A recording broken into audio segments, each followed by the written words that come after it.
Welcome back. അപ്പോൾ കുറേ നാളായി നമ്മൾ ലോങ് വീഡിയോ ഒക്കെ ഇട്ടിട്ട്. സംഭവം ഇത് ഞാൻ കുറേ മുന്നേ തന്നെ ഷൂട്ട് ചെയ്ത് വെച്ചതാണ്.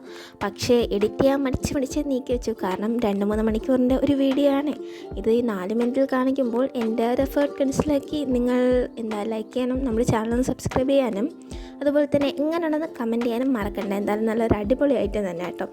അപ്പോൾ നമുക്ക് ആദ്യമുള്ളത് ആ കേക്കിൻ്റെ ബേസ് ബോർഡാണ് കേട്ടോ. അത് വൃത്തിയുണ്ടെങ്കിൽ നിങ്ങൾ ആദ്യത്തെ ആ ഒരു കവറിങ് സ്റ്റെപ്പൊന്നും വേണ്ട. പക്ഷേ എൻ്റെ അധികം വൃത്തി ഇല്ലായിരുന്നു. ഞാൻ ടെക്സ്റ്റർ ആയിട്ടൊക്കെ അതിൻ്റെ മുകളിൽ വെച്ച് ചെയ്ത് സംഭവം കൊളാക്കി വെച്ചിരിക്കുന്നത്. അതാണ് ആ വൈറ്റ് പേപ്പർ കൊണ്ടൊന്ന് കവർ ചെയ്തെടുത്തത്.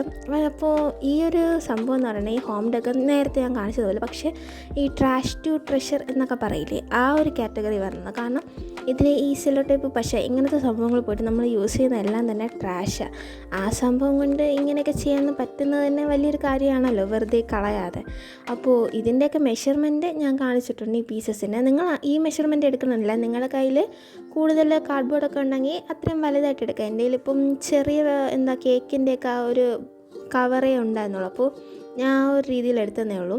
ഈ ഭാഗങ്ങളെല്ലാം ഇങ്ങനെ നമ്മൾ സെല്ലോ ടേപ്പ് വെച്ചാട്ടോ സെക്യൂർ ചെയ്യണം. കാരണം ഒരു വീടിൻ്റെ ഷേപ്പിൽ വരാൻ സെല്ലോ ടേപ്പാണ് നല്ലതെന്നാണ് എൻ്റെ ഒരിത്. ഈ സംസാരം കേട്ടിട്ട് നിങ്ങൾക്ക് ഈ ചേച്ചി ഇതെന്താ പറയുന്നത് എന്നൊന്നും വിചാരിക്കരുത്. വേറൊന്നും കൊണ്ടല്ല, ഒരു 2 മിനിറ്റ് തുടർച്ചയായിട്ട് സംസാരിച്ച് കഴിഞ്ഞാൽ ഞാൻ എന്താ പറയുന്നതെന്ന് എനിക്ക് തന്നെ ഒരു ബോധം കാണത്തില്ല. സ്വാഭാവികം. അപ്പോൾ പിന്നെ നിങ്ങൾ ആ ഒരു രീതിയിൽ കാണണം. പിന്നെ ഈ മുകൾ ഭാഗത്ത് വെച്ച നേരത്തെ തരുത്, അത് നമുക്ക് ചില ബിസ്ക്കറ്റൊക്കെ വരുന്നത് ഇത്തിരി ഒരു കട്ടികൾ, അതായത് നമ്മൾ ഹോർലിക്സൊക്കെ നേരത്തെ അങ്ങനെ വന്നുകൊണ്ടിരുന്നേന്ന് തോന്നുന്നു.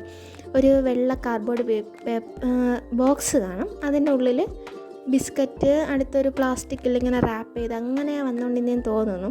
അങ്ങനത്തെ ഒരു ഇതാട്ടോ. അല്ല, കട്ടിയുള്ള കാർഡ്ബോർഡ് ഉണ്ടെങ്കിൽ അതായാലും മതി. എൻ്റെ കയ്യിൽ ഇല്ലായിരുന്നു, അതുകൊണ്ടാണ്.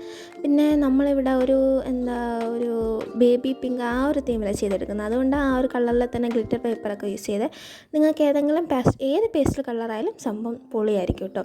പിന്നെ ആ ഒരു ഫ്ലോം ക്ലേ വെച്ചുള്ള ചാംസ് എല്ലാം ഇത്തിരി ഭംഗിക്ക് വേണ്ടിയിട്ട് ചെയ്യുന്നതാണ്. നേരത്തെ കാണിച്ച സിൽവർ ആ ഒരു ഗ്ലിറ്റർ പേപ്പറിൻ്റെ മൂണായാലും സ്റ്റാർസ് ആയാലും അതെല്ലാം ഒരു ഭംഗിക്ക് വേണ്ടി. അതില്ലെങ്കിലും ഭംഗിയായിരിക്കും, എങ്കിലും ചെയ്യുമ്പോൾ ഇത്തിരി ഒരു ക്യൂട്ട്നെസ് വാരി വിതറാന്ന് കരുതി ചെയ്യുന്നതാണ്. പിന്നെ ഈ ഒരു കണ്ടപ്പോൾ തന്നെ മനസ്സിലാക്കാണല്ലോ, ഏണിയാണ്. നിങ്ങളുടെ കയ്യിൽ സ്ട്രോ ഉണ്ടെങ്കിൽ അതായാലും മതി. എൻ്റെ കയ്യിൽ സ്ട്രോ ഇല്ലാത്തതുകൊണ്ടാണ് ഞാൻ സംഭവം ഇങ്ങനെ പേപ്പറൊക്കെ ചുരുട്ടി നമ്മുടെ ആർട്ടിഫിഷ്യൽ സ്ട്രോ ഒക്കെ ഉണ്ടാക്കിയെടുത്തത്. ഈ ഒരു ഏണി ഇതെല്ലാം അതിൻ്റെ ഒരു ഭാഗമാണ്. അതായത് ഞാൻ പിൻട്രസ്റ്റിൽ കണ്ടതാട്ടോ ഈ ഒരു ഐഡിയ. കണ്ടപ്പോൾ തന്നെ വേറെ ആരെങ്കിലും ചെയ്ത് കഴിഞ്ഞാൽ ഞാൻ അടുത്ത് ചെയ്യുമ്പോൾ അത് കോപ്പിയായി പോലോ എന്ന് വിചാരിച്ച് അന്നേ ഞാൻ ഷൂട്ട് ചെയ്ത് വെച്ചതാണ്. പക്ഷേ ചെയ്തു വന്നപ്പോൾ താമസിച്ച് പോയി.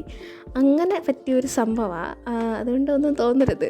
പിന്നെ ഈ ഒരു വീടിന് വാതിലെല്ലാം ചോദിക്കുന്നവർക്ക് കഥയിൽ ചോദ്യമില്ല. ഓക്കെ. അപ്പോൾ ഇത് നമുക്ക് ഹാങ് ചെയ്യാൻ വേണ്ടി വേറെ ഏതെങ്കിലും കളറ് നൂലുണ്ടെങ്കിൽ അതായിരിക്കും നല്ലത്. എൻ്റെ കയ്യിൽ വേറെ ഒന്നുമില്ലായിരുന്നു, അതുകൊണ്ടാണ് ഞാൻ ഈ ഒരു കളർ എടുത്തത്. പക്ഷേ അത് ഇത്തിരി ഒരു അപാകതയായിട്ട് എനിക്ക് തോന്നി, എങ്കിലും ഫൈനൽ ലുക്ക് എനിക്ക് ഇഷ്ടപ്പെട്ടായിരുന്നു കേട്ടോ. അപ്പോൾ ഈ ഒരു നൂല് നമ്മളിങ്ങനെ വീടിൻ്റെ ബേസ് ഇങ്ങനെ ഹാങ് ചെയ്യാൻ വേണ്ടിയിട്ട് ചെയ്യുമ്പം അവിടെ സെല്ലോ ടൈപ്പ് കൊണ്ട് എന്തെങ്കിലും ഒന്ന് സെക്യൂർ ചെയ്ത് കൊടുക്കണം. ഞാൻ സംഭവം ആ ഒരു സ്റ്റെപ്പൊക്കെ ഷൂട്ട് ചെയ്യാൻ മറന്നുപോയി. നമ്മൾ നേരത്തെ എടുത്ത ആ ഒരു നക്ഷത്രമൊക്കെ ഇങ്ങനെ തൂക്കുന്ന സംഭവമില്ലേ, അതും ഈ ഒരു നൂലിലിങ്ങനെ ടൈ ചെയ്ത് കൊടുക്കേണ്ടതാണ്. അതെല്ലാം എൻ്റെ ഇത് മിസ്സായി പോയതാണ് കേട്ടോ. എൻ്റെ ഫോണിൽ അങ്ങനത്തെ ഒരു പ്രശ്നമുണ്ട്, കുറച്ച് ഞാൻ സേവ് ചെയ്ത് കഴിഞ്ഞാൽ ഉടനെ അങ്ങനെ മിസ്സായി പോവുക. അപ്പോൾ പിന്നെ ഒന്നേന്ന് ചെയ്യാനായിട്ട് മടിച്ചിട്ട് ഞാൻ പറഞ്ഞുതരാമെന്ന് വെച്ച് ചെയ്യുന്നതാണ് കേട്ടോ. പിന്നെ ഈ ഒരു പഞ്ഞിക്ക് പകരം നമ്മുടെ ആ ഒരു കോട്ടൺ ഫൈബർ പോലത്തെ അങ്ങനെ നല്ല ഒരു സ്പോഞ്ച്, അതായത് ചകിരിനാര് പോലെ ഇരിക്കുന്ന പഞ്ഞില്ലേ, അതാണെങ്കിൽ നല്ല ഭംഗിയാട്ടോ. ഇത് ഈ മെഡിക്കൽ യൂസിനൊക്കെ എൻ്റെ ഉപയോഗിക്കുന്നതാണ് എൻ്റെ കയ്യിലിരുന്നത്. അതുകൊണ്ടാണ് ഇങ്ങനെ ഈ അമർന്നിരിക്കുന്നത്. മറ്റേതാണെങ്കിൽ കുറച്ചും കൂടി ഒരു ഭംഗിയായിരിക്കും എന്ന് എനിക്ക് തോന്നുന്നു. പിന്നെ ഈ ഫെയറി ലൈറ്റ് അതവിടെ സെക്യൂർ ചെയ്ത് വയ്ക്കണം. അപ്പോൾ ഇതാണ് നമ്മുടെ ഫൈനൽ ലുക്ക്. എന്തായാലും ലൈറ്റ് ഓഫ് ചെയ്തിട്ട് കാണാനാണ് കുറച്ചും കൂടെ ഭംഗിയെന്ന് തോന്നുന്നു. അപ്പോൾ ഇഷ്ടപ്പെട്ട ലൈക്ക് ചെയ്യാനും നമ്മുടെ ചാനൽ സബ്സ്ക്രൈബ് ചെയ്യാനും എങ്ങനെയുള്ളത് കമൻറ്റ് ചെയ്യാനും മറക്കണ്ട.